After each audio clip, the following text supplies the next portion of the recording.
All right, friends, I'm going to tell you a really quick and dirty version of one of my favorite underworld stories.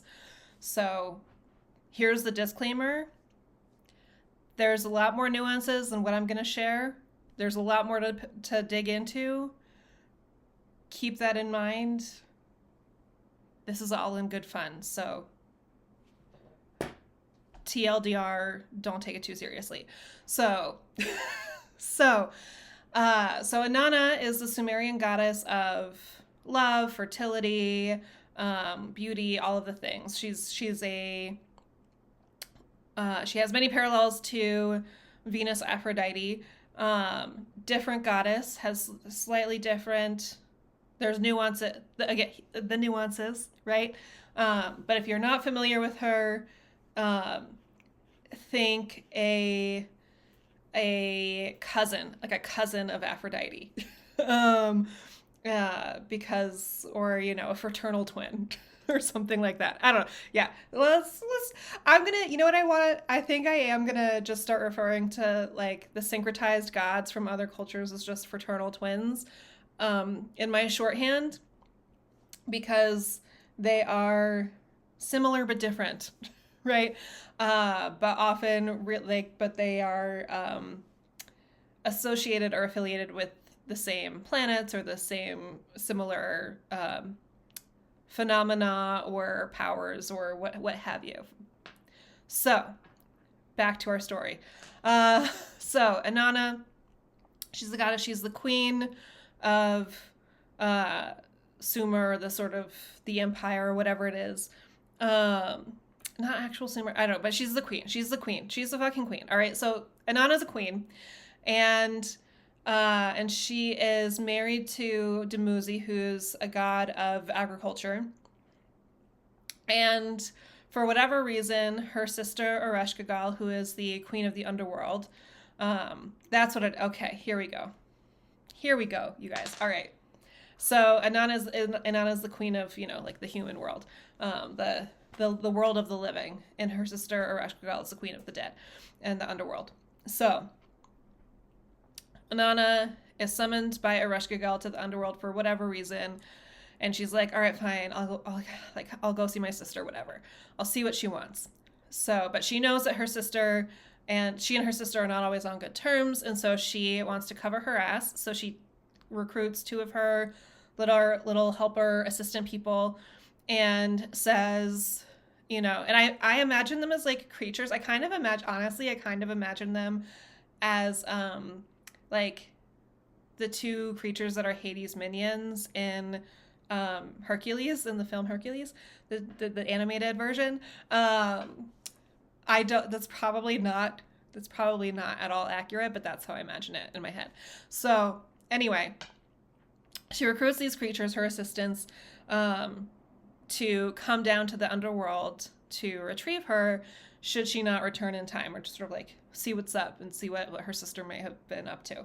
So, and so of course, Dumuzi, king consort, is now the ruler of the lands while Innana goes and does this whole thing, does her thing. So she goes to the first gates of the underworld. There are 7 gates that she has to pass through, and through each one, at each gate, she has to essentially pay a toll, right? And so she goes fully adorned as a queen would, and at each gate she relinquishes one of her adornments until by the time she gets to her sister in the heart of the underworld, she's completely naked. And so she's completely stripped bare, right? So hello, lots of metaphor, right? Lots of metaphor of being a queen who adorns herself, or being someone who adorns herself of one, being stripped of all of the things that maybe you might hide behind, or use as a force of influence or intimidation or what have you. And by the time you get to the queen of the underworld, all you have is your bare ass self, and anything that means to you, like who you are without all of the trappings. So, interpret that as you will. So she meets with the Ereshkigal, and they have words. And apparently they're not very good words, because Ereshkigal kills Innana and hangs her body on a meat hook in the underworld on display, as one does with their sister when they're angry. So of course Innana does not come back up to the world of the living in the given time that she told her little companion minion people. And so they go down to the underworld, pass through the gates, and when they come and they are, finally are in Ereshkigal's presence, she's in pain. And I've heard some people tell it that she's in labor. I don't think that's true. I think she's just in a lot of pain. And so, but regardless, she's in pain one way or the other. She's in a lot of pain. And so she's going, ow, ow, my back. And so the minions, not knowing what else to do, are just sort of being there. And they see Innana's body hanging, and they're like, okay, what are we going to do? And here's Ereshkigal who's screaming, and so in pain. And so she goes, ow, ow, my back. And so they go, ow, ow, your back.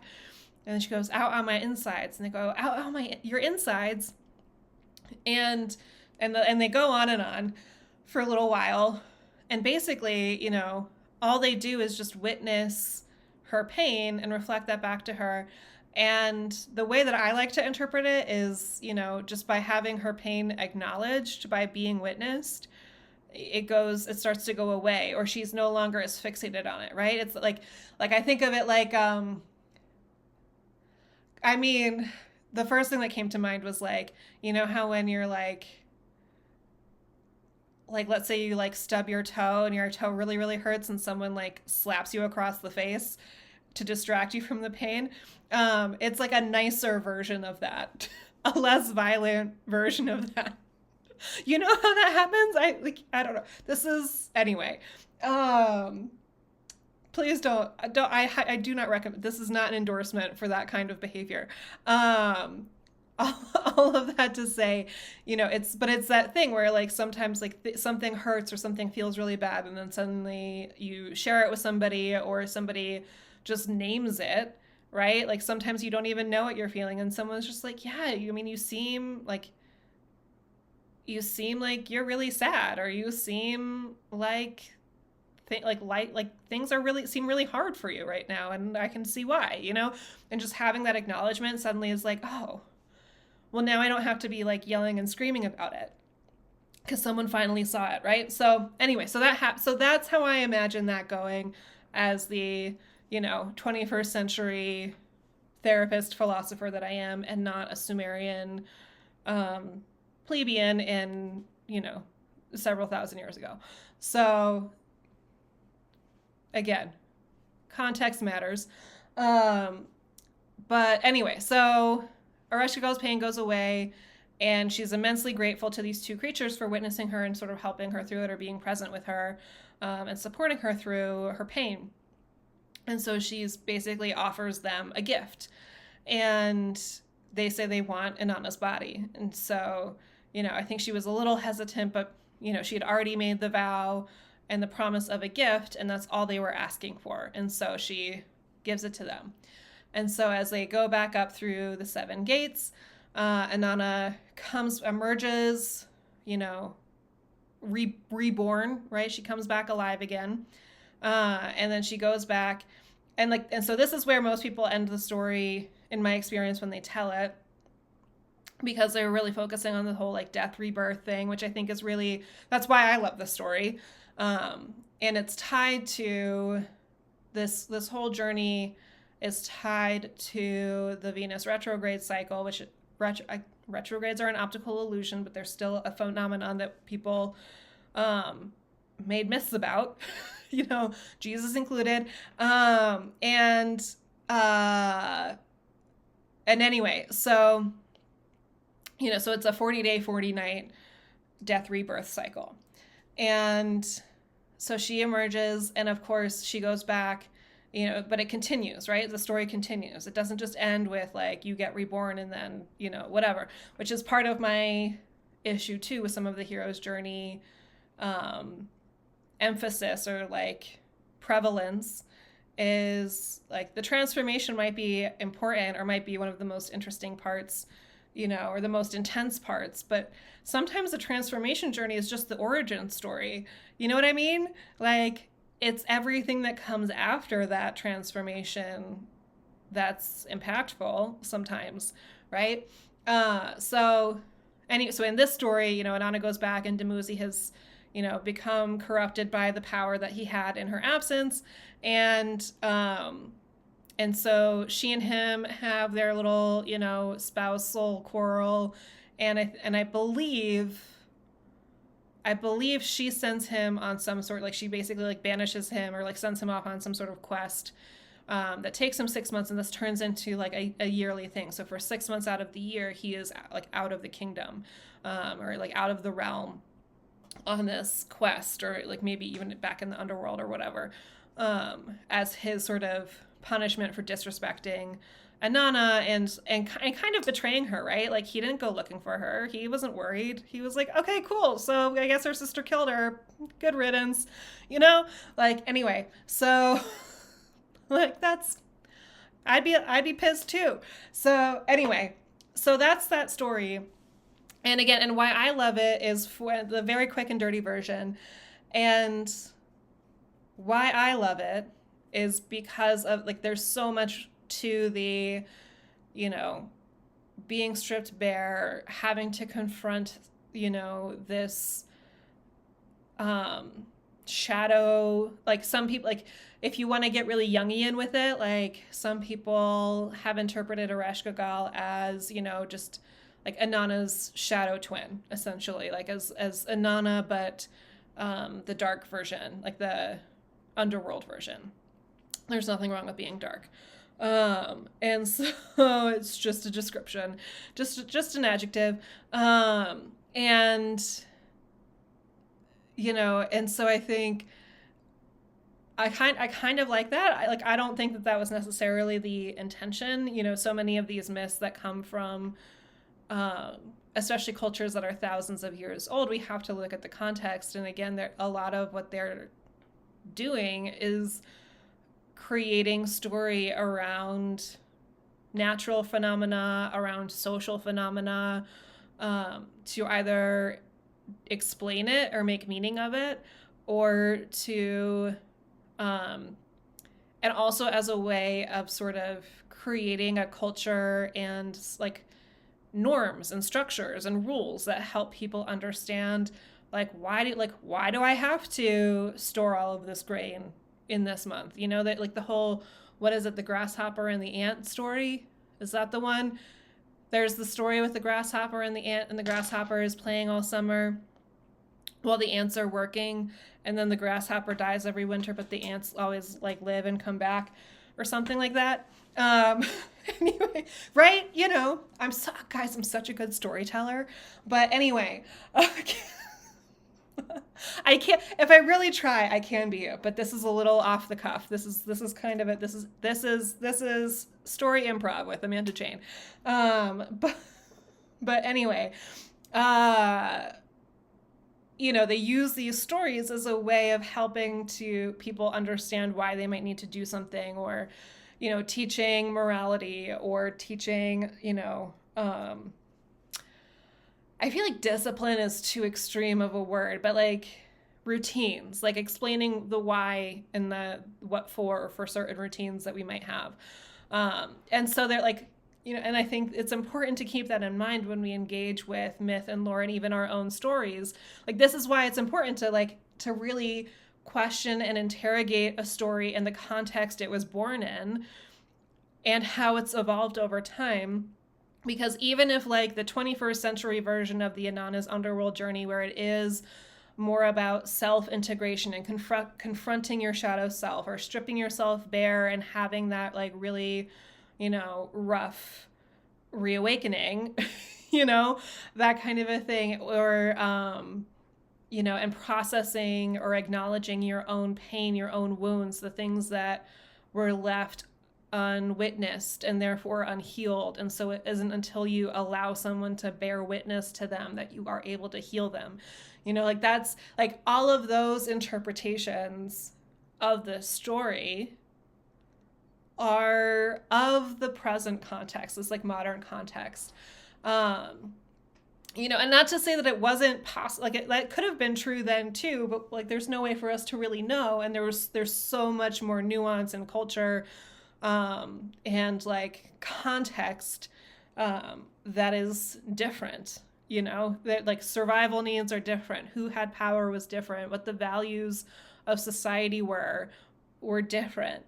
And so when you look at a story, those are questions to ask, right? And so for yourself, as you are engaging with the stories that you want to tell and the stories that you carry within you, it's important to ask, where did the story come from? Like, what is its origin? Is it something that I started telling myself? Why did I start telling myself that? What phenomenon was I trying to make meaning of? What was I trying to make sense of? There's so many stories that I have and had that came from, being a kid and experiencing something and being like, oh, well, okay, if everybody gets upset when this happens, then maybe the only way that I can prevent that from happening is to behave in this way, right? Or to become invisible, or to do whatever, like to be not problematic, whatever the fuck that means, right? And so that's a story that I create, and then it gets reinforced in different ways. But that's just a story that I made up, right? Nobody has to behave that way. There was never an explicit rule that that's how you're supposed to act or behave when other people are upset, or upset with each other, right? There was no rule, there was no expectation that, I had to be the one to fix something, or I had to be the one to make life easier for people in some way, right? So that was a story that I had to process and unpack because, because it wasn't true. It was a coping mechanism to help me understand or make sense of or justify why I felt like I had to be a certain way, right? Or act a certain way, and then there were stories that didn't come from me, that I didn't make up, that came from other people, like there were, okay. We're gonna get vulnerable again, which seems to be necessary, but it's really, I really wish I would think about this sometimes before I open my mouth. Anyway, but one of the stories that I had that was fed to me was, my closest friend growing up, was very loyal and also, not a healthy friend. She could be rather mean and bullying, and a bit of a bully. And I was not a perfect friend to her either. So this is not to place blame, on either. We were both children, so frankly, neither of us were really the ones to blame for some of the shit that we did to each other. But all of that to say, she would feed me the story that nobody liked me, that everybody talked behind my back, and that everybody laughed. Like all of it, like just completely annihilated any self-confidence that I had, like ever. And this is like starting from the age of 7, and we had our like friendship breakup at the age of 17. So so it's a 10-year-long friendship, and it wasn't constant. But, those first, I would say from like age 7 to 11 or 12 at least, there was a lot of that narrative going on with her and me. And I think it was her way of trying to, it was her own fear of abandonment coming out, is my, post, what is it? Hindsight analysis. And so there was a lot of that just wasn't true, but it made me question myself. It made me question other people to the point where, and unfortunately I didn't have a lot, like there were other factors at play. I'll just say it that way. But, like it became really hard for me to trust when people were being honest and genuine in their like friendliness with me, right? Like, and that was a story that I carried for a very long time, and it's actually one that's still, you know, um, is pretty deeply rooted, and so I still have to work through that more consciously at times, even though I've gotten to a point where I can objectively, like consciously, I know that that's not true, and yet the question, that voice still lingers, right? And so these are some of the things that, as you engage with your own stories, to question, where did they come from? Like, is it yours? Did you make it up? If you made it up, why did you make it up? Did it served a purpose at some point? Does it still serve that purpose? Is there a different story that you want to tell? Is there, similar to this underworld journey, it doesn't actually end with like this sort of, with Innana re-emerging, completely reborn. Like, that's not where her story ends. It's just the end of that particular journey. And so for you, is there a journey that's concluded and now you're about to embark on a new one? All of these different pieces that fit together in different ways. And so really, like, as you're engaging with story, as I continue to, sloppily share stories, and find ways of engaging with some of these myths and lores and these tropes and these archetypes that we engage with,